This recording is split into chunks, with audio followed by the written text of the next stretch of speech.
जो जागरूकता बढ़ रही है तो उसमें एक सस्टेनेबल फाइबर की बहुत ज़रूरत है और सबसे अच्छा सस्टेनेबल फाइबर हमारे पास जूट ही है। जो इन्वायरमेंट जो उसकी के लिए सजगता बढ़ रही है, बाकी सोशल कंप्लायंस बढ़ रही है, तो हमारे ख्याल से ये एक अपॉर्चुनिटी है जूट इंडस्ट्री के लिए इसको इनकैश करने के लिए। अंतिम नमस्कार, मैं प्रकाश चंद्र और आप देख रहे हैं इस वक्त युवा शक्ति न्यूज़, हर खबर पैनी नज़र। दोस्तों, आज हमारे साथ भारत सरकार के वस्त्र मंत्रालय के सचिव यूपी सिंह, उनसे बात करेंगे। सर, पश्चिम बंगाल के कोलकाता में आपका बहुत बहुत स्वागत है। और जूट मार्क लोगो जो आज इनॉग्रेशन हुआ है, क्यों दरकार पड़ी सर जूट मार्क लोगो की? शॉर्टकट में बताएं उन मजदूरों को जो इस वक्त हमारा चैनल देख रहे हैं। देखिए, ऐसा है कि जो भी हम प्रोडक्ट जब भी ख़रीदना चाहते हैं तो हम एक सेटिस्फाई होना चाहते हैं कि भाई एक अच्छे क्वालिटी का प्रोडक्ट है।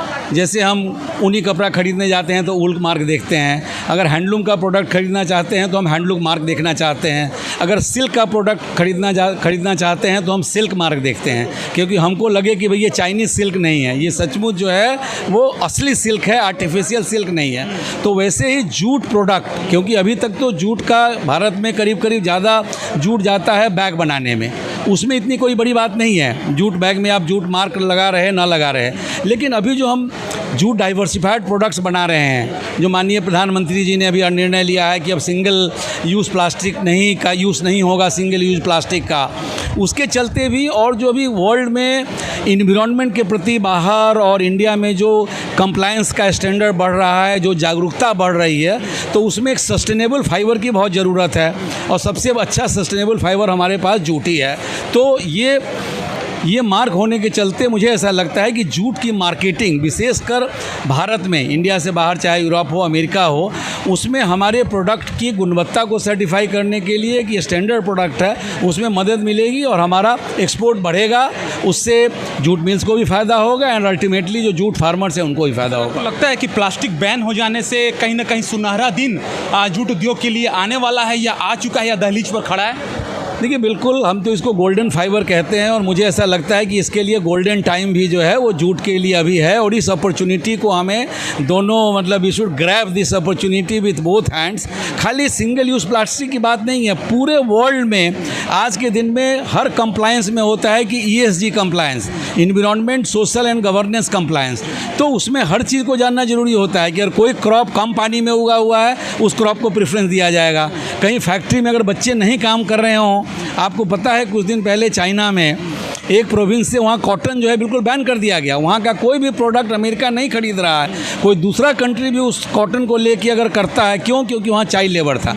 तो इसलिए अभी जो वातावरण, जो इन्वायरमेंट जो उसकी के लिए सजगता बढ़ रही है, बाकी सोशल कंप्लायंस बढ़ रही है, तो हमारे ख्याल से ये एक अपॉर्चुनिटी है जूट इंडस्ट्री के लिए इसको इनकैश करने के लिए। एक अंतिम सवाल है आपसे, पश्चिम बंगाल में है और यहाँ पर जूट का केंद्र माना जाता है पश्चिम बंगाल, और जितने जूट मजदूर हैं वो आए दिन कभी जूट मिल बंद हो जा रहा है, कभी कोई नोटिस चिपका दिया जा रहा है। बड़े बड़े नेता लोग जो हैं वो कभी इस पार्टी से कभी उस पार्टी में जूट उद्योग के लिए कर रहे हैं। तो सर उन मजदूरों का क्या होगा जो सुबह 8 बजे जाते हैं जूट अपने काम के लिए और देखते हैं कि बाहर में जूट का नोटिस चिपका हुआ है? क्या इसके लिए ऐसा कोई कानून नहीं है? किसी दिन सुबह उठ के मालिक बोलेगा कि मुझे नुकसान हो रहा है और एक जूट का नोटिस चिपका दिया जाएगा? ऐसा है कि जो भारत के जो लेबर लॉज हैं वो सबके लिए लागू हैं। ऐसा नहीं है कि वो जूट मिल के लिए लागू नहीं हैं, कॉटन के लिए लागू हैं या किसी और इंडस्ट्री के लिए लागू हैं। जो नियम हैं वो सबके लिए लागू हैं। इसीलिए अगर कोई सी यूनिट को क्लोज़ किया जाता है या ऐसा कुछ किया जाता है तो उसके लिए कुछ मैंडेटरी प्रोविज़न हैं जो उनको करने की ज़रूरत है। बट मैं चाहूँगा कि ऐसी नौबत ही ना आए। अगर हम जूट का प्रोडक्शन बढ़ाएं, प्रोडक्टिविटी बढ़ाएं, जूट के डाइवर्सिफाइड प्रोडक्ट करें, अच्छे क्वालिटी प्रोडक्ट करें, जूट मिल भी अर्न करें। ऐसा नहीं है कि जूट मिल और जो जूट में काम करते हैं उनके जो इंटरेस्ट हैं वो एक दूसरे के कॉन्ट्रडिक्टरी नहीं हैं। अगर जूट मिल अच्छा करेगी तो उससे जो जूट में काम करते हैं उनको भी फ़ायदा होगा और फार्मर्स को भी फ़ायदा होगा। तो हम तो चाहेंगे ही नहीं कि वैसी नौबत आए कि जूट मिल में ताला लगाना पड़े और बाहर में कोई नोटिस लगानी पड़े। यूपी सिंह साहब क्या कहेंगे सर, उन मजदूरों को क्या कहेंगे जो जाते हैं कभी कभी और देखते हैं कि वो नोटिस चिपका हुआ है, रोते हैं कि आज का खाना आप कैसे खाएंगे? तो ऐसा है कि कई बार कुछ चीज़ें जो हैं वो एक समय ऐसा था कि मुझे याद है, मैं स्टील मिनिस्ट्री में काम करता था। उस समय स्टील के दाम ऐसे थे कि वो स्टील मिल्स को चलाना मुश्किल हो रहा था। सेल जैसी कंपनी जो है वो हज़ारों करोड़ के घाटे में चल रही थी। इस साल 10,000 करोड़ से ज़्यादा का फ़ायदा उनको हो रहा है। तो कई बार मार्केट फोर्सेज भी ऐसे होते हैं, बिकॉज आज के दिन में अब केवल देखिए गांव या शहर या स्टेट या इंडिया मार्केट नहीं है, वर्ल्ड मार्केट है। अगर आज कॉटन की प्राइस इंडिया में बढ़ती है क्योंकि आइस में उसका इंडेक्स में उसका प्राइस बढ़ जाता है, ग्लोबल कमोडिटी हो गई है। तो कई बार ग्लोबल कारणों से भी ऐसा होता है कि कुछ इंडस्ट्री में थोड़ी उथल पुथल होती है, लेकिन मुझे ऐसा नहीं लगता है। मुझे लगता है कि आने वाले दिनों में ये जो जूट इंडस्ट्री है इसके लिए एक अच्छा समय है, जूट वर्कर्स के लिए और जूट फार्मर्स के लिए भी अच्छा समय रहेगा। बहुत बहुत धन्यवाद दोस्तों, और आप लोग देखते रहिए युवा शक्ति न्यूज़, हर खबर पैनी नज़र। अपने इलाके की खबरों को जानने के लिए युवा शक्ति चैनल को सब्सक्राइब करें।